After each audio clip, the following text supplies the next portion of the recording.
Hello friends, എല്ലാ ഉദ്യോഗാർത്ഥികൾക്കും competitive ക്രാക്കറിന്റെ മറ്റൊരു ക്ലാസ്സിലേക്ക് സ്വാഗതം. എൻ്റെ പേര് രാഹിൽ RS.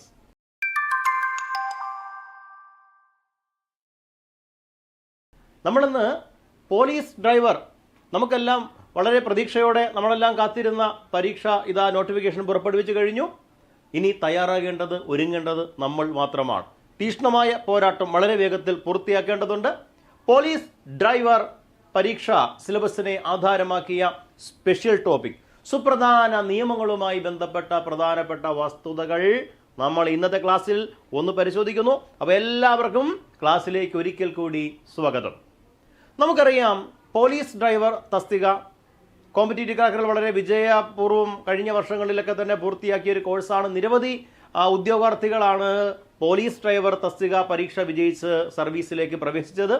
നമ്മുടെ ഈ ഒരു സ്പെഷ്യൽ ടോപ്പിക്കിൻ്റെ ഭാഗമായി പോലീസ് ഡ്രൈവറിൻ്റെ നോട്ടിഫിക്കേഷനൊപ്പം തന്നെ സിലബസിൽ കൊടുത്തിട്ടുള്ള 20 മാർക്കിൻ്റെ സ്പെഷ്യൽ ടോപ്പിക്കിൻ്റെ പ്രധാനപ്പെട്ട ഒരു ഭാഗമാണ് കണ്ടുകാണുന്ന നിങ്ങൾ ഒഫൻസസ് അഗെയിൻസ്റ്റ് വിമൺ എന്നറിയപ്പെടുന്ന തസ്തിക, അല്ലെങ്കിൽ എന്നറിയപ്പെടുന്ന ഒരു ടോപ്പിക്കാണ് ഒഫൻസസ് അഗെയിൻസ്റ്റ് വിമൺ, അല്ലേ?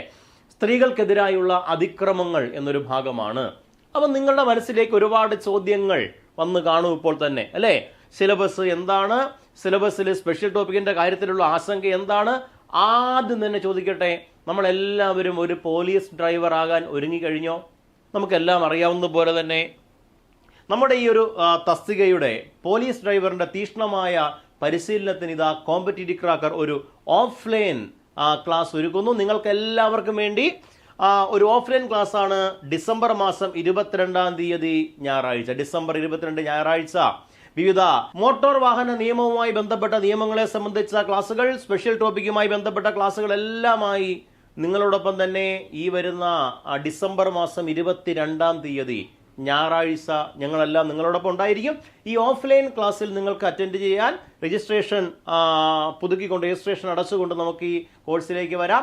നിങ്ങൾക്ക് ഈ സ്ക്രീനിൽ കാണുന്ന നമ്പറിൽ കോൺടാക്ട് ചെയ്യാം, അല്ലെങ്കിൽ നിങ്ങൾ ഈ കാണുന്ന ലിങ്കിൽ, ഈ ക്ലാസ്സിന് താഴെ കാണുന്ന ലിങ്കിൽ രജിസ്റ്റർ ചെയ്തുകൊണ്ട് നിങ്ങളുടെ അഡ്മിഷൻ എല്ലാം ഉറപ്പിക്കാനായിട്ട് പറ്റും. അപ്പോൾ നമുക്ക് ക്ലാസ്സിലേക്ക് തന്നെ കടക്കാം. ഓക്കെ, പോലീസ് ഡ്രൈവർ ജോബ് ശരിക്കും നമ്മൾ ആഗ്രഹിക്കുന്നുണ്ടോ എന്നതാണ് ആദ്യത്തെ ചോദ്യം, അല്ലേ? അപ്പോൾ നിങ്ങളുടെ ചോദ്യം അതെന്ത് ചോദ്യമാണ്, ഞങ്ങൾ ആഗ്രഹിക്കുന്നില്ലേ എന്നാണ്. നമുക്കെല്ലാം അറിയാവുന്നതുപോലെ തന്നെ ആഗ്രഹങ്ങൾക്ക് പല പല ഘട്ടങ്ങളുണ്ട്, അല്ലേ? വെറും ആഗ്രഹങ്ങളുണ്ട്, തീവ്രമായ ആഗ്രഹങ്ങളുമുണ്ട്. രണ്ടാമത്തെ വിഭാഗം, തീവ്രമായ ആഗ്രഹം എത്ര പേർക്കുണ്ടോ അവർ ഉറപ്പായിട്ടും ഈ ജോലി നേടിയിരിക്കും. പോലീസ് ഡ്രൈവർ നിങ്ങൾ കേട്ട് കാണും, അല്ലേ? If you want something entire universe conspires in helping you to achieve it, അല്ലേ? ആരുടെ വാക്കുകളാണെന്ന് പറയേണ്ടതില്ല, കാണുന്നുണ്ടാകും നിങ്ങൾ. ലോകപ്രശസ്ത സാഹിത്യകാരനായ പൗലോ കൊയ്ലോ തന്റെ ആൽക്കെമിസ്റ്റ് കൃതിയിൽ പറയുന്ന വാചകമാണ്, കണ്ടിട്ടില്ലേ? When you want something all the universe conspires in helping you achieve it. നിങ്ങൾ ഒരു ലക്ഷ്യം നേടാനായി തീവ്രമായി ആഗ്രഹിക്കുകയും അതിനുവേണ്ടി പരിശ്രമിക്കുകയും ചെയ്താൽ നിങ്ങളുടെ ലക്ഷ്യം സാധ്യമാക്കാൻ ഈ പ്രകൃതി പോലും നിങ്ങൾക്ക് വേണ്ടി ഗൂഢാലോചന നടത്തും. അതുകൊണ്ട് പോലീസ് ഡ്രൈവർ പരീക്ഷ മനോഹരമായി എഴുതി വിജയിക്കണം, പോലീസ് ഡ്രൈവർ ആകണമെന്ന് തീവ്രമായി ആഗ്രഹിക്കുക. നിങ്ങളുടെ ആഗ്രഹത്തെ കണ്ണിലെ കൃഷ്ണമണി പോലെ സംരക്ഷിക്കാൻ ഇവിടുത്തെ കോമ്പറ്റീറ്റീവ് ക്രാക്കറിന്റെ അധ്യാപകർ പ്രതിജ്ഞാബദ്ധരാണ്. അപ്പോൾ നമുക്ക് ക്ലാസ്സിലേക്ക് തന്നെ കടക്കാം. അപ്പോൾ പോലീസ് ഡ്രൈവർ തസ്തികയുടെ സ്പെഷ്യൽ ടോപ്പിക്കാണ് നമ്മുടെ വിഷയം. നോക്കുക, പ്രധാന ചോദ്യം എന്താണ്? സ്പെഷ്യൽ ടോപ്പിക്കിൽ മാറ്റമുണ്ടാകുമോ എന്നാണ്, അല്ലേ? ഈ ചോദ്യത്തിന് നിലവിൽ പ്രസക്തി ഉണ്ടോ എന്ന് ചോദിച്ചു കഴിഞ്ഞാൽ ഉണ്ട്, ഇല്ലേ എന്ന് വെച്ചാൽ ഇല്ല. കാരണം സിലബസ് PSC പ്രസിദ്ധീകരിച്ചു. 2024 നടത്തിയ, 2023, 2024 ഒക്കെ നടത്തിയ പോലീസ് കോൺസ്റ്റബിൾ പരീക്ഷയുടെ സെയിം സിലബസ് തന്നെയാണ്. സ്പെഷ്യൽ ടോപ്പിക്കിന്റെ കാര്യമാണ് പറയുക. ചില സെഷൻസ് ഒഴിവാക്കി എന്നതിനപ്പുറത്തേക്ക് വലിയ മാറ്റങ്ങൾ ഇല്ല. അപ്പോൾ എന്താണ് ഈ ചോദ്യത്തിന്റെ സാങ്കത്യം? എന്താണ് നമ്മളെല്ലാം വലയ്ക്കുന്ന ഒന്നാണ്. 2024 ജൂലൈ മാസം 1 മുതൽ ഇന്ത്യയിലെ പ്രധാനപ്പെട്ട 3 ക്രിമിനൽ നിയമങ്ങൾ പേരു മാറ്റി നിലവിൽ വന്നു. കേട്ടിട്ടില്ലേ? IPC ആക്ടിന് പകരം BNS വന്നു. അതുപോലെ തന്നെ CRPC ആക്ടിന് പകരം ഭാരതീയ നാഗരിക് സുരക്ഷാ സംഹിത വന്നു. ഇന്ത്യൻ എവിഡൻസ് ആക്ടിന് പകരം ഭാരതീയ സാക്ഷ്യ അധിനിയം, ഇങ്ങനെയൊക്കെ വന്നു. അപ്പം അതുകൊണ്ട് പുതിയ നിയമങ്ങളാണോ പഴയ നിയമങ്ങളാണോ നിങ്ങൾ പഠിക്കേണ്ടത്? ഇതാണ് പ്രധാനപ്പെട്ട ചോദ്യം. നമുക്കെല്ലാം അറിയാം 20 മാർക്കാണ്, അല്ലേ? തസ്തികയുടെ ജോലി സ്വഭാവവുമായി ബന്ധപ്പെട്ട വിഷയങ്ങൾ, സ്പെഷ്യൽ ടോപ്പിക്സ് 20 മാർക്ക് എന്നാണ് സിലബസിൽ കൊടുത്തിരിക്കുന്നത്. അപ്പോൾ അറിഞ്ഞിരിക്കണം, ഒരു കാരണവശാലും ഇനി പഴയ നിയമങ്ങളുടെ സെഷൻസ് പരീക്ഷയ്ക്ക് ചോദിക്കുകയുണ്ടായില്ല. ഇപ്പം നിലവിൽ തന്നെ നിങ്ങൾക്കറിയാം, IPC ആക്ട് അതിൻ്റെ പുതിയ രൂപമായ BNS ഒന്നും ടൈറ്റിൽ കൊടുക്കാതെ തന്നെ താഴേക്ക് offences against body, offences against property, offences against women എന്നിങ്ങനെയാണ് ടോപ്പിക്കുകൾ സിലബസിൽ നിങ്ങൾ കണ്ടു കാണാൻ നോക്കി അറിയാൻ പറ്റും. അല്ലാതെ IPCയുടെ താഴെ ഇന്ന സെഷൻസ് പണ്ട് അങ്ങനെ കൊടുക്കുമായിരുന്നു. നേരത്തെ പഴയ സിലബസിൽ അങ്ങനെ ഉണ്ടായിരുന്നു. അല്ലെങ്കിൽ CRPC ആക്ട് താഴെ ഇന്ന സിലബസിൽ ഇന്ന സെഷൻസ് എന്നിങ്ങനെയുള്ള സെക്ഷൻസ് കൊടുക്കുന്നത് നിർത്തി നേരെ മറിച്ച് എന്താണ് ഇല്ലുസ്ട്രേഷൻസ്, അതിൻ്റെ അകത്തുള്ള എന്തെങ്കിലും തരത്തിലുള്ള എക്സംഷൻസ്, അതിൻ്റെ അടുത്തുള്ള ആ ഒരു നിയമത്തിൽ, ആ ഒരു കാര്യത്തിൽ, ആ ഒരു ക്രൈം അല്ലെങ്കിൽ ആ ഒരു ഒഫൻസ്, അതിനകത്തുള്ള ഡീറ്റെയിൽസ് എന്താണ്, ഇത്തരം കാര്യങ്ങളാണ് PSC ചോദിക്കുക. അഥവാ സെക്ഷൻസ് എഴുതേണ്ടി വന്നാൽ ഉറപ്പായും പുതിയ നിയമങ്ങളുടെ സെഷൻസ് തന്നെയാണ് നമുക്ക് പഠിക്കേണ്ടത്. നമ്മൾ ഇന്നത്തെ ഈ ഒരു ചെറിയ സെക്ഷനിൽ പ്രധാനപ്പെട്ട 2023-24 വർഷങ്ങളിൽ വിവിധ പോലീസ് പരീക്ഷകൾക്ക്, CPO, വുമൺ CPO, അതുപോലെ തന്നെ പോലീസ് ഡ്രൈവർ അടക്കമുള്ള പരീക്ഷകൾക്ക് ചോദിച്ച ചോദ്യങ്ങളും ആ ചോദ്യങ്ങളുമായി ബന്ധപ്പെട്ട പ്രധാനപ്പെട്ട ചില വസ്തുതകൾ നമുക്കൊന്ന് പരിചയപ്പെടാം. അപ്പോൾ നമുക്ക് നോക്കാം. ആ ഒരു പ്രധാനപ്പെട്ട നമ്മുടെ ടോപ്പിക് ഒന്ന് നോക്കുക. സിലബസ് എന്താണ്? ഒഫൻസ് അഗൈൻസ്റ്റ് വിമൺ, സ്ത്രീകൾക്കെതിരായുള്ള അതിക്രമങ്ങൾ എന്തെല്ലാമാണ് സിലബസിൽ പറയുക? ഒന്ന് പറയുന്നു, assault or criminal force to women with intent to outrage her modesty. ഒരു സ്ത്രീയുടെ സ്ത്രീത്വത്തെ അല്ലെങ്കിൽ ഒരു സ്ത്രീയുടെ മാന്യതയെ ഹനിക്കുന്ന രൂപത്തിൽ, സ്ത്രീത്വത്തെ ഹനിക്കുന്ന രൂപത്തിലുള്ള പ്രവർത്തികൾ, ക്രിമിനൽ ഫോഴ്സ് പ്രയോഗിക്കുക. ഇതാണ് ഒന്നാമത്തെ സിലബസിലെ ഭാഗം. 2 നോക്കുക, sexual harassment and punishment for sexual harassment. ലൈംഗിക പീഡനം എന്നാൽ എന്താണ് ലൈംഗിക പീഡനത്തിന് നൽകുന്ന ശിക്ഷ എന്താണ്? അടുത്തൊരു ടോപ്പിക് നോക്കുക, assault or use of criminal force to women with intent to disrobe. ഒരു സ്ത്രീയെ വിവസ്ത്രയാക്കുക എന്ന ഉദ്ദേശത്തോടു കൂടി ചെയ്യുന്ന പ്രവൃത്തികൾ, ക്രിമിനൽ ഫോഴ്സ് എന്നിവ എന്താണ്? അതിനുള്ള ശിക്ഷ എന്താണ്? അത് വോയേറിസം എന്നറിയപ്പെടുന്നത് നമുക്കെല്ലാം അറിയാം അല്ലേ? ഒളിഞ്ഞു നോട്ടം എന്നൊക്കെ നമ്മൾ പറയും അല്ലേ? ഒളിഞ്ഞു നോട്ടം എന്നൊക്കെ പറയുന്നതാണ് ഈ വോയേജേഴ്സ്. അതുപോലെ തന്നെയാണ് സ്റ്റാക്കിംഗ് എന്നറിയപ്പെട്ടു. എന്താണ് സ്റ്റാക്കിംഗ് എന്ന് പറഞ്ഞു കഴിഞ്ഞാൽ? പൂവാല ശല്യം എന്നൊക്കെ നാട്ടിൽ പറയും അല്ലേ? നിരന്തരമായ ഒരു സ്ത്രീയുടെ എതിർപ്പ് അറിയിച്ചിട്ടും അവളെ പിന്തുടരുക, പൂവാല ശല്യം എന്ന് പറയും. അതുപോലെ തന്നെ husband or relative of husband of a women subjecting her to cruelty. ഭർത്താവോ ഭർത്താവിൻ്റെ ബന്ധുമിത്രാദികളോ ചേർന്ന് ഒരു സ്ത്രീയെ ക്രൂരമായി പീഡിപ്പിക്കുക അല്ലെങ്കിൽ ക്രൂരതയ്ക്ക് വിധേയമാക്കുക. അതാണ് അടുത്ത ഒരു ഭാഗം. അടുത്തതോ, word gesture of act intent to insult the modesty of a women. ഒരു സ്ത്രീയുടെ സ്ത്രീത്വത്തെ അപമാനിക്കുന്ന രൂപത്തിലുള്ള പ്രവർത്തികൾ, പരാമർശങ്ങൾ, ഇത്തരം കാര്യങ്ങൾ. ഇത്രയും കാര്യങ്ങളാണ് ഒഫൻസസ് അഗൈൻസ്റ്റ് വിമൺ എന്ന ടോപ്പിക്കിൽ നമുക്ക് പഠിക്കാനായിട്ടുള്ളത്. അതുകൊണ്ട് മനസ്സിലാവുന്നുണ്ടോ? അപ്പോൾ സ്ത്രീകൾക്കെതിരായുള്ള കുറ്റകൃത്യങ്ങളെ കുറിച്ച് നമുക്ക് കുറച്ച് ടോപ്പിക്ക് മാത്രമേ ഉള്ളൂ. IPCയിലും കുറച്ച് കാര്യങ്ങളേ ഉള്ളൂ. എന്നാൽ നമ്മുടെ പുതിയ നിയമം ഏതാണ്? ഭാരതീയ ന്യായ സംഹിത, അതിനകത്തും കുറച്ച് സെഷൻസ് ഉണ്ട്. അപ്പം നമുക്ക് നോക്കാം എന്തെല്ലാമാണ് ഇതിലെ വസ്തുതകൾ. ഒന്നാമത്തെ നോക്കുക, ഒരു പ്രധാനപ്പെട്ട പ്രീവിയസ് ചോദ്യം, അവിവാഹിതയായ സ്ത്രീകൾ അസ്വാഭാവിക സാഹചര്യങ്ങളിൽ മരണപ്പെടുമ്പോൾ സ്ത്രീധന മരണമായി കണക്കാക്കുന്നത് വിവാഹശേഷം എത്ര വർഷത്തിനുള്ളിൽ സ്ത്രീധനവുമായി ബന്ധപ്പെട്ട മരണം സംഭവിക്കുകയാണ്. അതായത് ഒരു സ്ത്രീ അല്ലെങ്കിൽ ഒരു മാരീഡ് ആയിട്ടുള്ള ഒരു സ്ത്രീ അല്ലെങ്കിൽ വിവാഹിതയായ ഒരു സ്ത്രീ അസ്വാഭാവിക സാഹചര്യങ്ങളിൽ മരണപ്പെടുമ്പോൾ സ്ത്രീധനവുമായി ബന്ധപ്പെട്ട മരണമായി കണക്കാക്കുന്നത് വിവാഹശേഷം എത്ര വർഷത്തിനുള്ളിൽ അവരുടെ മരണം സംഭവിക്കുമ്പോഴാണ് എന്നതാണ് ചോദ്യം. ഒരു സ്ത്രീ ഭർത്തഗൃഹത്തിൽ വെച്ച് ദുരൂഹ സാഹചര്യത്തിൽ കൊല ചെയ്യപ്പെട്ടാൽ ആ കൊല സ്ത്രീധനവുമായി ബന്ധപ്പെട്ട കൊലപാതകമായി കണക്കാക്കുമെന്ന് നിങ്ങൾ പഠിച്ചിട്ടുണ്ട് അല്ലേ? ഡൗറി പ്രൊഹിബിഷൻ ആക്ടിൽ പറയുന്നുണ്ട്. അതുപോലെ ഭാരതീയ ന്യായ സംഹിത പുതിയ നിയമം അതിലും പറയുന്നുണ്ട്. അപ്പൊ എത്ര വർഷത്തിനുള്ളിലാണെന്ന് ചോദിച്ചാൽ പറയാമോ? 5 വർഷം, 7 വർഷം, 10 വർഷം, 6 വർഷം. കമന്റ് ചെയ്യാമോ എത്ര വർഷമാണെന്ന്? സ്ത്രീധനവുമായി ബന്ധപ്പെട്ട കൊലപാതകം ഭർത്തൃഗൃഹത്തിൽ വെച്ചാണ് ദുരൂഹ സാഹചര്യത്തിൽ കൊല ചെയ്യപ്പെടുകയോ മരണപ്പെടുകയോ ആത്മഹത്യ ചെയ്യുകയോ എന്ത് കാരണത്താലാണെങ്കിലും എത്ര വർഷത്തിനുള്ളിലാണെങ്കിൽ അത് സ്ത്രീധനവുമായി ബന്ധപ്പെട്ട കൊലപാതകമാണ്? ചോദിച്ചാൽ മറക്കരുത്, എത്രയാണ്? 7 വർഷം. ഓപ്ഷൻ ബി ആണ് ഇവിടുത്തെ ശരി ഉത്തരം. മനസ്സിലാവുന്നുണ്ടോ? വിവാഹം കഴിഞ്ഞ് 7 വർഷത്തിനുള്ളിൽ എന്നാണ്. അപ്പൊ നമുക്ക് നോക്കാം എന്തെല്ലാം കാര്യങ്ങളാണ് ഈ ഭാഗത്ത് നമുക്ക് പ്രതിപാദിക്കാനുള്ളത്. നോക്കുക, ഭാരതീയ ന്യായ സംഹിത. നമുക്കറിയാം ഇന്ത്യൻ പീനൽ കോഡ് 1860 പകരം നിലവിൽ വന്ന പുതിയ ക്രിമിനൽ നിയമമാണ് എന്നറിയപ്പെടുന്നത് ഭാരതീയ ന്യായ സംഹിത 2023. ഭാരതീയ ന്യായ സംഹിത.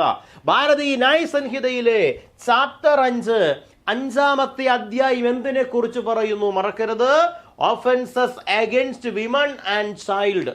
ഓർത്തിരിക്കുക, സ്ത്രീകൾക്കും കുട്ടികൾക്കുമെതിരായുള്ള കുറ്റകൃത്യങ്ങളെ പറ്റി പറയുന്ന പുതിയ നിയമം ഭാരതീയ ന്യായ് സംഹിതയുടെ ചാപ്റ്റർ ഏതാണെന്ന് വെച്ചാൽ ചാപ്റ്റർ 5 ആണ്. ഓർക്കുക, ഏത് വകുപ്പ് മുതൽ ഏത് വകുപ്പ് വരെയാണ്? മറക്കരുത്, സെക്ഷൻ 63 മുതൽ 99 വരെ. IPC നിയമത്തിലൊക്കെ ഒരുപാട് മാറ്റങ്ങളുണ്ടെന്ന് ഓർക്കണം. ഇത് പുതിയ നിയമമാണ്. പഴയ സെഷൻസ് നമുക്ക് പഠിക്കേണ്ട ആവശ്യമില്ല. കാര്യങ്ങൾ അറിഞ്ഞിരിക്കണം. പഴയ സെഷൻസിന്റെ നമ്പരേ വേണ്ട. നമുക്ക് വേണ്ടത് പുതിയ നിയമമാണ്. ഏതാണ് പുതിയ നിയമം? IPCക്ക് പകരമുള്ള പുതിയ നിയമം എന്ന പേരെന്താണ്? ഭാരതീയ ന്യായ സംഹിത. അപ്പോ ചാപ്റ്റർ 5 സെക്ഷൻ 63 മുതൽ 99 വരെ, 63 to 99 ആണ് offences against women and child എന്ന ഭാഗം പ്രതിപാദിക്കുക. ഈ ഒരു ഭാഗത്ത് നമുക്ക് പരിശോധിക്കാം. ഭാരതീയ ന്യായ സംഹിതയിലെ സെക്ഷൻ 80 ആണ് നമ്മൾ നേരത്തെ കണ്ട പ്രീവിയസ് ചോദ്യവുമായി ബന്ധപ്പെട്ട പോയിന്റ്. എന്താണ് ഡൗറി ഡെത്ത് എന്ന് പറഞ്ഞാൽ? സ്ത്രീധനവുമായി ബന്ധപ്പെട്ട കൊലപാതകം. അപ്പൊ സ്ത്രീധനവുമായി ബന്ധപ്പെട്ട കൊലപാതകത്തെ പറ്റി പ്രതിപാദിക്കുന്ന ഭാരതീയ ന്യായ സംഹിതയിലെ വകുപ്പ് സെഷൻ ഏതാണ് ചോദിച്ചാൽ സെക്ഷൻ 80. മറന്നു പോകരുതേ, സെക്ഷൻ 80 വളരെ പ്രധാനപ്പെട്ട പോയിന്റ് ആണ്. ഡൗറി ഡെത്ത്, സ്ത്രീധനവുമായി ബന്ധപ്പെട്ട കൊലപാതകത്തെ പറ്റി, മരണത്തെ പറ്റി പറയുന്നു. സെക്ഷൻ 80 ആണ് അല്ലേ? Where the death of a woman is caused by any burn or bodily injury or occurs otherwise than under normal circumstances within 7 years. ദാ കണ്ടോ, നമ്മൾ പറഞ്ഞ പോയിന്റ് കണ്ടോ? Within 7 years of her marriage, and it is shown that soon before her death she was subjected to cruelty or harassment by her husband or any relative of her husband for or in connection with any demand of dowry, such shall be called dowry death.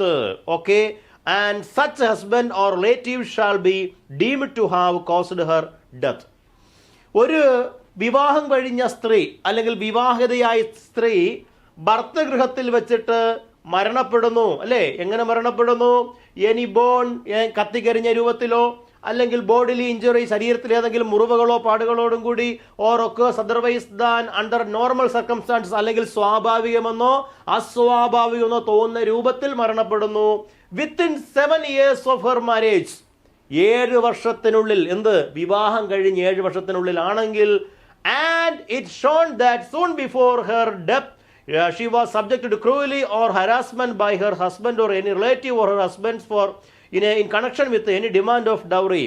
വിവാഹത്തിന് അല്ലെങ്കിൽ ഈ മരണത്തിന് തൊട്ട് മുൻപ് ഏതെങ്കിലും തരത്തിൽ മാനസികമോ ശാരീരികമോ ആയി ഈ സ്ത്രീ പീഡിപ്പിക്കപ്പെട്ടു. ആരാൽ? ഭർത്താവോ ഭർത്താവിന്റെ ബന്ധുക്കളോ അല്ലെങ്കിൽ അവരുമായി ബന്ധപ്പെട്ട വ്യക്തികളാലോ പീഡിപ്പിക്കപ്പെട്ടു എന്ന് ബോധ്യപ്പെടുകയാണെങ്കിൽ അതിന് എന്ത് വിളിക്കണം?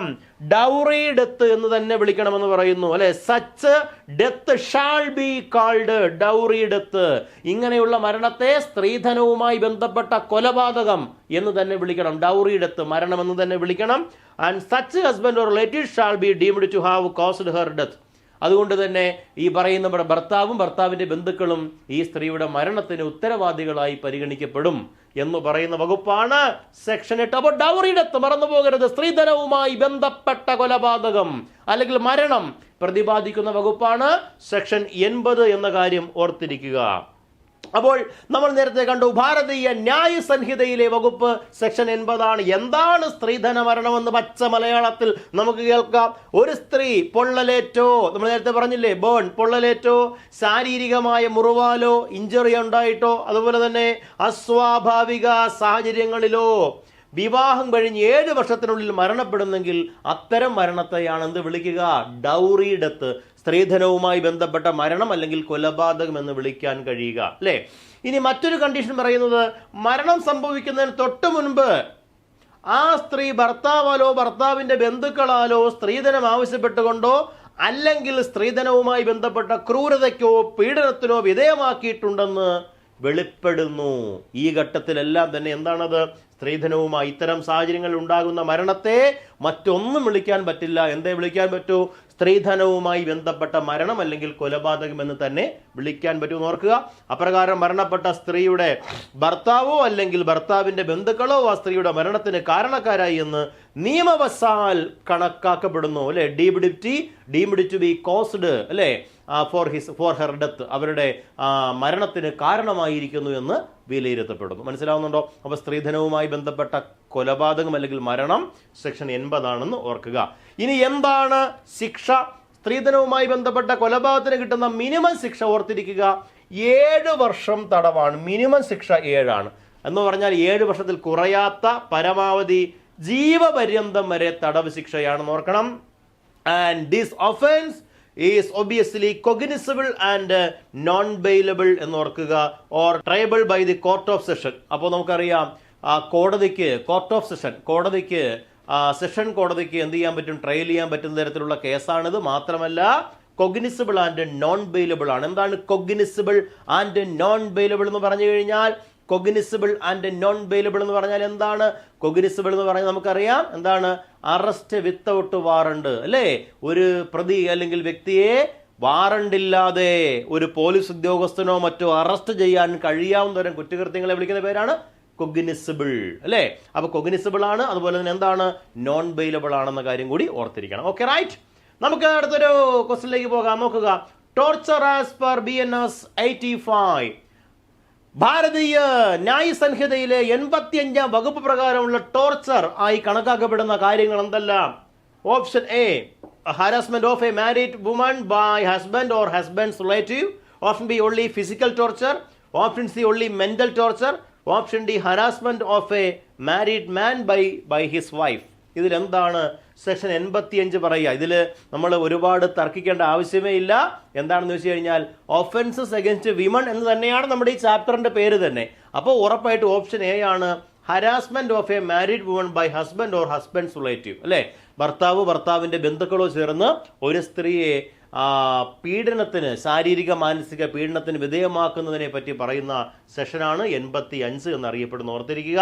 ഭാരതീയ ന്യായ സംഹിത 2023 ചാപ്റ്റർ 5 നമ്മൾ പറഞ്ഞു offences against women and child ആണ്. ഇതിലെ സെക്ഷൻ 85 പറയുന്നു husbands or relative husband of a woman subjecting her to cruelty.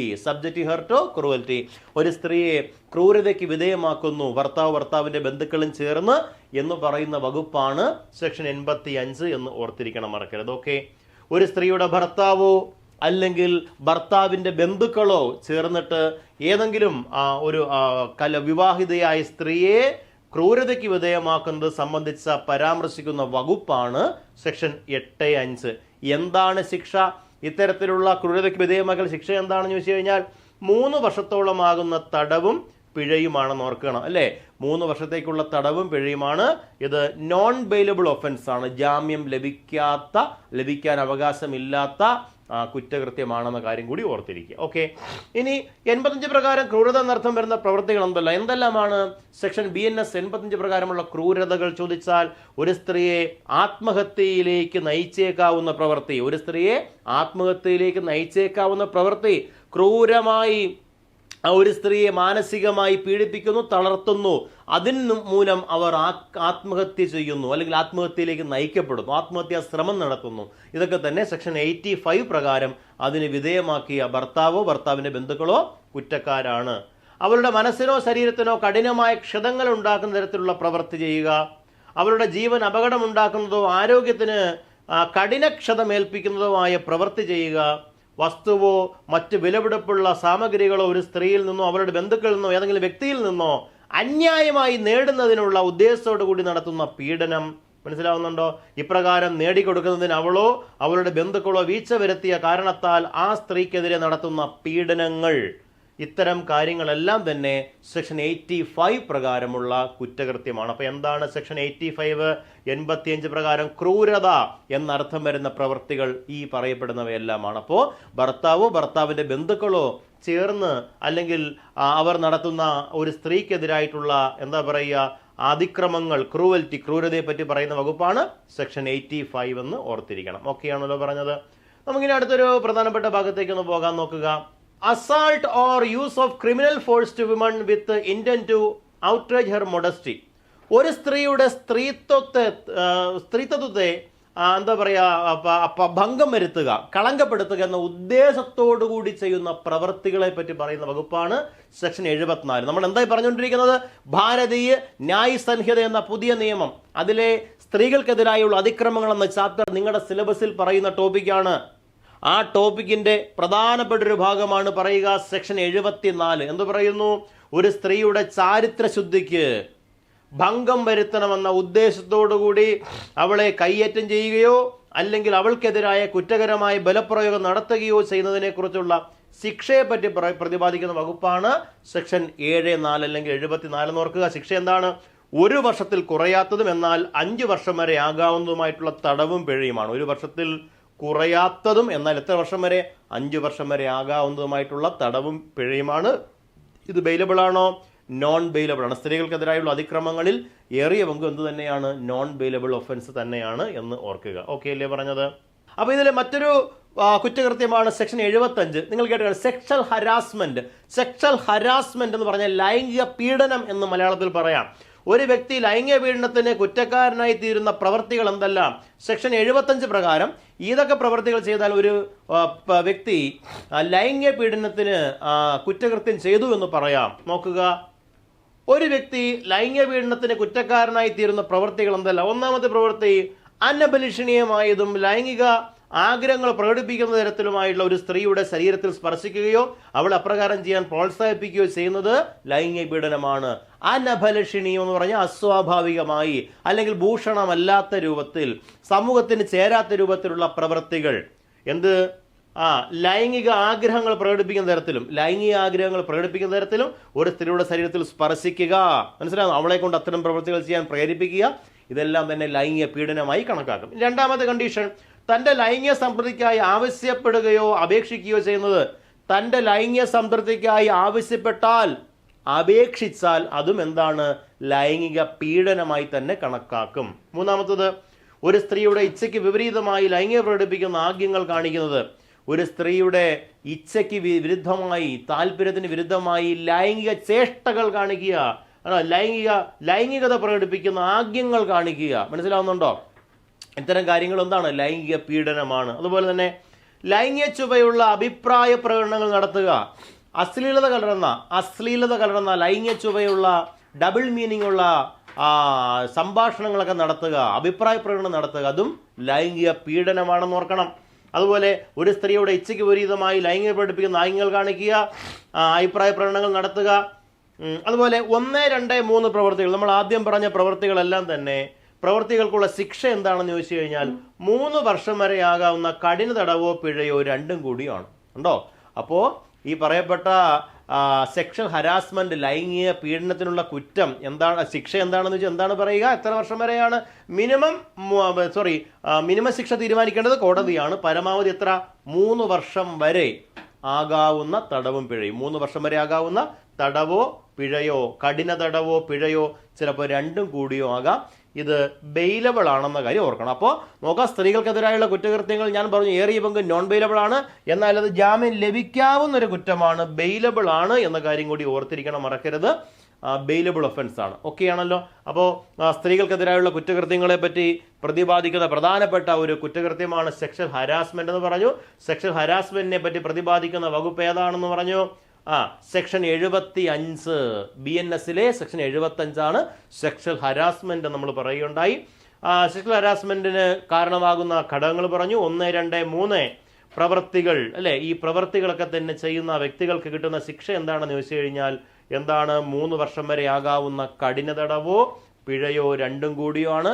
ഇത് ബെയിലബിൾ ആണ്, ജാമ്യം ലഭിക്കാവുന്ന കുറ്റകൃത്യമാണെന്ന് ഓർക്കുക. എന്നാൽ നാലാമത്തെ പ്രവൃത്തി, അതായത് നമ്മൾ നാലാമത്തെ പ്രവൃത്തിയായിട്ട് പറയുക നമ്മളെന്താണ്, ലൈംഗിക ചുവയുള്ള അഭിപ്രായ പ്രകടനങ്ങൾ നടത്തി കഴിഞ്ഞാൽ, മനസ്സിലാവുന്നോ, ലൈംഗിക അശ്ലീലത കലർന്ന ഡബിൾ മീനിങ് ഉള്ള തരത്തിലുള്ള അഭിപ്രായ പ്രകടനങ്ങൾ നടത്തിയാൽ അതിന് കിട്ടുന്ന ശിക്ഷ എന്താണ്, 1 വർഷം വരെ ആകാവുന്ന തടവോ പിഴയോ രണ്ടും കൂടി, 1 വർഷം വരെ ആകാവുന്ന തടവോ പിഴയോ രണ്ടും കൂടിയോ ആകാമെന്നാണ്. ഇതും എന്താണ്, ബെയിലബിൾ ഒഫൻസ് തന്നെയാണ് എന്ന കാര്യം കൂടി ഓർത്തിരിക്കണം. ജാമ്യം ലഭിക്കാവുന്ന ഒരു കുറ്റകൃത്യം തന്നെയാണ് എന്ന കാര്യം കൂടി ഓർത്തണം. അത് അടുത്തത് സെക്ഷൻ 76 ആണ്. എന്താണെന്ന് വെച്ച് കഴിഞ്ഞാൽ assault or use of criminal force to women with intent to disrobe, ഒരു സ്ത്രീയെ വിവസ്ത്രയാക്കുക എന്ന ഉദ്ദേശത്തോടു കൂടി ചെയ്യുന്ന പ്രവൃത്തി, അവരെ അതിന് നിർബന്ധിക്കുന്നതോ പ്രേരിപ്പിക്കുന്നതിനോ വേണ്ടി അവളെ കയ്യേറ്റം ചെയ്യുകയോ അല്ലെങ്കിൽ കുറ്റകരമായ ബലപ്രയോഗം നടത്തുകയോ ഒക്കെ ചെയ്യുന്നതിനെ പറ്റി പരാമർശിക്കുന്ന വകുപ്പാണ് സെക്ഷൻ 76. അതിന്റെ ശിക്ഷ എത്രയാണ്, മിനിമം 3 വർഷം, പരമാവധി 7 വർഷം. 3 വർഷത്തിൽ കുറയാത്ത 7 വർഷം വരെ ആകാവുന്ന തടവും പിഴയുമാണ്. ഓർക്കുക, ഇത് നോൺ ബെയിലബിൾ ആണ്, അഥവാ ജാമ്യം ലഭിക്കാത്ത കുറ്റകൃത്യമാണ്. മറ്റൊന്നാണ് കേട്ടോ, എന്താണ് ഓയറിസം. എന്താണ് ഓയറിസം എന്ന് പറഞ്ഞു കഴിഞ്ഞാൽ സെക്ഷൻ 77 ഓയറിസം പറയുക, ഒളിഞ്ഞു നോട്ടം എന്നൊക്കെ നമ്മൾ പറയും, ഒളിഞ്ഞു നോട്ടം അല്ലേ. ഒളിഞ്ഞു നോട്ടത്തെ പറ്റി പരാമർശിക്കുന്ന BNS വകുപ്പ് 77. മറക്കരുത്, ഒരു വ്യക്തിയോ അല്ലെങ്കിൽ അയാൾക്കോ വേണ്ടി മറ്റൊരു വ്യക്തിയോ ഒരു സ്ത്രീ സ്വകാര്യമായി ചെയ്യുന്ന പ്രവൃത്തി വീക്ഷിക്കുകയോ ചിത്രങ്ങൾ പകർത്തുകയോ പ്രചരിപ്പിക്കുകയോ ഒക്കെ ചെയ്യുന്ന ഈ വകുപ്പ് പ്രകാരം കുറ്റകരമാണ് എന്ന കാര്യം കൂടി ഓർത്തിരിക്കുക. നമ്മുടെ നാട്ടിൻ പുറത്തെല്ലാം ഒരുപാട് ആളുകൾ ശിക്ഷിക്കപ്പെടാൻ സാധ്യത ഉണ്ടായിരുന്നു ഒരു കാലത്ത് അല്ലേ. ഒളിഞ്ഞു നോട്ടം എന്നറിയപ്പെടുന്ന കുറ്റകൃത്യം അത് ഒരു വലിയ കുറ്റമാണ്. സെക്ഷൻ 77 ആണെന്ന് ഓർക്കുക. ഈ വകുപ്പ് പ്രകാരം ആദ്യ കുറ്റത്തിനുള്ള ശിക്ഷ 1 വർഷത്തിൽ കുറയാത്തതും, മിനിമം ശിക്ഷ 1 വർഷമാണെന്ന് ഓർക്കണേ. ഒളിഞ്ഞു നോട്ടത്തിന് കിട്ടുന്ന ശിക്ഷ മിനിമം 1 വർഷമാണ്, എന്നാൽ പരമാവധി എത്ര, 3 വർഷം. ചോദിക്കാം, വോയറിസം സെക്ഷൻ 77 പ്രകാരമുള്ള ശിക്ഷ എന്താണെന്ന് ചോദിച്ചു കഴിഞ്ഞാൽ മിനിമം 1 വർഷം, പരമാവധി എത്ര, 3 വർഷം വരെ ആകാവുന്നത് തടവും പിഴയുമാണ്. ഇത് ബെയിലബിൾ ആണെന്ന് ഓർക്കണം. പക്ഷേ ഇത് 1 വർഷമാണ് ശിക്ഷയെങ്കിലും, മിനിമം ശിക്ഷ 1 വർഷമാണെങ്കിലും ബെയിലബിൾ ആണ്, ജാമ്യം ലഭിക്കാവുന്ന കുറ്റകൃത്യമാണെന്ന് ഓർക്കുക. ഈ വകുപ്പ് പ്രകാരം ചെയ്യുന്ന രണ്ടാമത്തെയോ അല്ലെങ്കിൽ തുടർന്നുള്ളതായ കുറ്റങ്ങൾക്കുള്ള ശിക്ഷ എത്രയാണ്, 3 വർഷമാണ്. മനസ്സിലാവുന്നുണ്ടോ? വീണ്ടും ആവർത്തിച്ചാൽ, രണ്ടാമതോ മൂന്നാമതോ ഒക്കെ തന്നെ 2ൽ കൂടുതൽ തവണ അല്ലെങ്കിൽ രണ്ടാമത് വീണ്ടും ഇത് ആവർത്തിച്ചാൽ ഈ മിനിമം ശിക്ഷ 1 മാറി എത്രയായി, 3 വർഷമായിട്ട് മാറും, പരമാവധി 7 വർഷത്തിലേക്ക് മാറുകയും ചെയ്യുന്നു. വീണ്ടും സ്ഥിര ഒളിഞ്ഞുനോട്ടക്കാരനാണെങ്കിൽ അവന് കിട്ടുന്ന ശിക്ഷ മിനിമം 3 വർഷം തടവ്, പരമാവധി എത്രയാണ്, 7 വർഷമാണെന്നും കൂടി ഓർത്ത്. ഇതും എന്താണ്, നോൺ ബെയിലബിൾ ഒഫൻസ് തന്നെയാണ് എന്ന കാര്യം കൂടി ഓർത്തിരിക്കണം. എന്നാൽ ഒളിഞ്ഞുനോട്ടം ബെയിലബിൾ ആണ്, ഓർക്കണേ. സെക്ഷൻ 77 പ്രകാരം ബെയിലബിൾ ആണ് ഒഴിഞ്ഞുനോട്ടം. എന്നാൽ നമ്മൾ ഈ പറയപ്പെട്ട ശിക്ഷ അല്ലെങ്കിൽ ഈ കുറ്റകൃത്യം വീണ്ടും ആവർത്തിക്കുന്ന വ്യക്തിക്കാണെങ്കിൽ അത് നോൺ ബെയിലബിൾ ആണെന്ന് ഓർക്കുക. അടുത്തതാണ് സ്റ്റാൾക്കിംഗ് 78. നിങ്ങൾ കേട്ടിട്ടുണ്ടോ അല്ലേ? നമുക്കറിയാം പൂവാലശല്യത്തെ പറ്റി പ്രതിപാദിക്കുന്ന സെക്ഷനാണ് 78. ഓർക്കുക, പൂവാലശല്യമായി കണക്കാക്കാവുന്ന പ്രവൃത്തികൾ എന്തെല്ലാം ചോദിക്കുമ്പോൾ, ഒരു പുരുഷൻ വ്യക്തിപരമായി തനിക്കുള്ള ബന്ധത്തെ പരിപോഷിപ്പിക്കുന്നതിനായി ഒരു സ്ത്രീയുടെ പിന്നാലെ നടന്ന് ശല്യം ചെയ്യുക, പൂവാലശല്യം സ്റ്റാൾക്കിംഗ് ആയിട്ട് കണക്കാക്കപ്പെടും. ഏത് വകുപ്പാണ് സ്റ്റാൾക്കിംഗ്? 78 അല്ലെ. സ്റ്റാൾക്കിംഗ് 78ാമത്തെ BNS വകുപ്പാണെന്ന് ഓർക്കുക. തനിക്കുള്ള താല്പര്യക്കുറവ് വ്യക്തമായി അറിയിച്ച ശേഷവും ഒരു സ്ത്രീയെ പിന്തുടരുക, സമ്പർക്കത്തിൽ ഏർപ്പെടാൻ ശ്രമിക്കുക, ഒരു സ്ത്രീയെ ഇന്റർനെറ്റ്, ഇമെയിൽ, മറ്റ് സാമൂഹ്യ മാധ്യമങ്ങൾ, ഇലക്ട്രോണിക് കമ്മ്യൂണിക്കേഷൻസ് എന്നിവ വഴിയെല്ലാം തന്നെ സ്ഥിരമായിട്ട് പിന്തുടരുക, നിരീക്ഷിക്കുക, ഇതെല്ലാം തന്നെ പൂവാലശല്യമായി കണക്കാക്കും. എന്നാൽ ചില കണ്ടീഷൻസ് ഇത്തരം പ്രവൃത്തികൾ പൂവാലശല്യമായി കണക്കാക്കില്ല. ആ കണ്ടീഷൻസ് ഒന്ന്, ഒരു കുറ്റകൃത്യം തടയുന്നതിന് വേണ്ടിയോ അല്ലെങ്കിൽ ഒരു കുറ്റകൃത്യം തെളിയിക്കുന്നതിന് വേണ്ടിയോ ഒരു സ്ത്രീയെ പിന്തുടരുന്നു. മനസ്സിലാവുന്നുണ്ടോ? ഒരു സ്ത്രീ എന്തെങ്കിലും തരത്തിലുള്ള കുറ്റകൃത്യത്തിന് വിധേയമായിട്ടൊരു സ്ത്രീയാണെന്ന് കരുതി ഒരു പോലീസ് ഉദ്യോഗസ്ഥൻ ഒരു സ്ത്രീയെ പിന്തുടരുന്നു. അങ്ങനെ പിന്തുടർന്നാൽ അത് പൂവാലശല്യം എന്ന് പറഞ്ഞ് കേസെടുക്കാൻ പറ്റുമോ? പറ്റില്ലെന്നാണ് പറയുക BNS-ൽ. മനസ്സിലാവുന്നുണ്ടോ? അത് എക്സംഷൻസ് ആയിട്ട് പറയുന്നുണ്ട്, അതിൻ്റെ ഇലിസ്ട്രേഷൻസ് ആയിട്ട് പറയുന്നുണ്ട്. കുറ്റകൃത്യം തടയാൻ വേണ്ടിയോ അല്ലെങ്കിൽ കുറ്റകൃത്യം തെളിയിക്കുന്നതിന് വേണ്ടിയോ ആണ് ഒരു സ്ത്രീയെ പിന്തുടരുന്നതെങ്കിൽ അതെന്തല്ല, സ്റ്റാൾക്കിംഗ് അല്ല അല്ലേ, പൂവാലശല്യമല്ല. അപ്രകാരം പിന്തുടരുന്ന വ്യക്തിയെ കുറ്റകൃത്യം തടയാനോ തെളിയിക്കാനോ ആയി സ്റ്റേറ്റിനാൽ അധികാരപ്പെടുത്തിയ ആളായി കഴിഞ്ഞാൽ, നേരത്തെ പറഞ്ഞില്ലേ, സ്റ്റേറ്റിനാൽ അധികാരപ്പെടുത്തിയ ആളെന്ന് പറഞ്ഞാൽ പോലീസുകാരനോ മറ്റേതോ ഉദ്യോഗസ്ഥൻ ഒരു കുറ്റകൃത്യം തടയാനോ ഒരു സ്ത്രീ കൊല്ലപ്പെടാൻ സാധ്യതയുണ്ടെന്ന് അറിയുന്നു, അവരെ സംരക്ഷിക്കാനോ ഒക്കെ വേണ്ടിയിട്ടാണ് ഇത്തരം പ്രവൃത്തി ചെയ്യുന്നെങ്കിൽ അതും എന്തല്ല, പൂവാലശല്യമല്ല. അപ്രകാരം പിന്തുടരുന്നത് ഏതെങ്കിലും നിയമപ്രകാരമോ അല്ലെങ്കിൽ ഏതെങ്കിലും നിയമത്തിന് കീഴിൽ വ്യക്തിയാൽ ചുമതലപ്പെടുത്തിയുള്ള വ്യവസ്ഥകളോ ആവശ്യകതയോ പരിപാലിക്കുന്നതിലേക്കോ ആയ സാഹചര്യങ്ങളിൽ, ഇപ്പോൾ പോലീസ് പ്രൊട്ടക്ഷനൊക്കെ ആവശ്യപ്പെടുന്നു, ഒരു കോടതി വഴി. അതിന് പ്രകാരം പോലീസ് പ്രൊട്ടക്ഷൻ അനുവദിക്കുന്നു. ഒരു സ്ത്രീയെ പോലീസ് പ്രൊട്ടക്ട് ചെയ്യുന്നു, നിരന്തരമായിട്ട് പിന്തുടരേണ്ടി വരും. അങ്ങനെയാണെങ്കിൽ അത് പൂവാലശല്യം പറയാൻ പാടില്ല തുടങ്ങിയ കാര്യങ്ങളാണ്. പ്രത്യേക സാഹചര്യങ്ങൾ അങ്ങനെയുള്ള പെരുമാറ്റം തികച്ച് ന്യായവും നീതീകരിക്കാവുന്നതുമാണ് തെളിയിക്കപ്പെടുന്ന സാഹചര്യങ്ങളിലും എന്തല്ല അതൊന്നും കുറ്റകരമല്ല എന്ന കാര്യം കൂടി ഓർത്തിരിക്കണം. ഓക്കെ അല്ലേ പറഞ്ഞത്? അപ്പോൾ സെക്ഷൻ 78 പ്രകാരമുള്ള കുറ്റകൃത്യങ്ങൾ ചെയ്യുന്നതിനുള്ള ശിക്ഷ 3 വർഷത്തോളം ആകാവുന്ന തടവും പിഴയും. ഏതാണ് സ്റ്റാൾക്കിംഗ് അല്ലേ? പൂവാലശല്യത്തിനുള്ള ശിക്ഷ എത്രയാണ്? 3 വർഷം വരെ ആകാവുന്ന തടവും പിഴയുമാണ്. എന്നാൽ സെക്ഷൻ 78 പ്രകാരം ചെയ്യുന്ന രണ്ടാമത്തെയും തുടർന്നുള്ള കുറ്റകൃത്യങ്ങൾ വീണ്ടും വീണ്ടും കുറ്റം ആവർത്തിക്കുന്ന വ്യക്തിയാണെങ്കിൽ ആ വ്യക്തിക്ക് 5 വർഷത്തോളം, 3 എത്രയായി? 5 വർഷമായി ഉയർത്തി. കുറ്റകൃത്യം ശിക്ഷ 5 വർഷത്തോളമാകുന്ന തടവും പിഴയുമാണ്.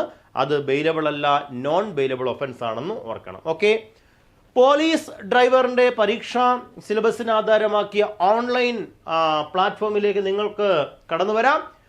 നിരന്തരമായി നിങ്ങളെ ഓരോ ടോപ്പിക്കും, സ്പെഷ്യൽ ടോപ്പിക്കും വളരെ സമയമെടുത്ത് തന്നെ പഠിപ്പിച്ച് OMR പരീക്ഷകൾ നടത്തി കൃത്യമായ മെന്റർഷിപ്പ് പ്രദാനം ചെയ്ത് PDF നോട്ടുകൾ നിങ്ങളിലേക്ക് എത്തിച്ച് നിങ്ങളുടെ ഡൗട്ട് ക്ലിയർ ചെയ്യാനായിട്ട് പ്രത്യേക വാട്സപ്പ് ഗ്രൂപ്പുകൾ ക്രിയേറ്റ് ചെയ്ത് സുസജ്ജമായ, സംഘടിതമായ, ശാസ്ത്രീയമായ ഒരു കോഴ്സ് കോമ്പറ്റീറ്റീവ് ക്രാക്കർ മുന്നോട്ട് വയ്ക്കുന്നു. പോലീസ് ഡ്രൈവർ പരീക്ഷയ്ക്ക് തയ്യാറാകാനായി നിങ്ങൾക്ക് ഈ കാണുന്ന നമ്പറിൽ കോൺടാക്ട് ചെയ്യാം, അല്ലെങ്കിൽ ഈ കാണുന്ന ഗൂഗിൾ ഫോം പൂരിപ്പിക്കുക. നിങ്ങളെ കോമ്പറ്റീറ്റീവ് ക്രാക്കറിന്റെ പ്രതിനിധികൾ കോൺടാക്ട് ചെയ്യുന്നതായിരിക്കും. അപ്പോൾ നമ്മുടെ ഇന്നത്തെ ഈ ഒരു ഭാഗം ഇവിടെ വൈൻഡപ്പ് ചെയ്യുന്നു.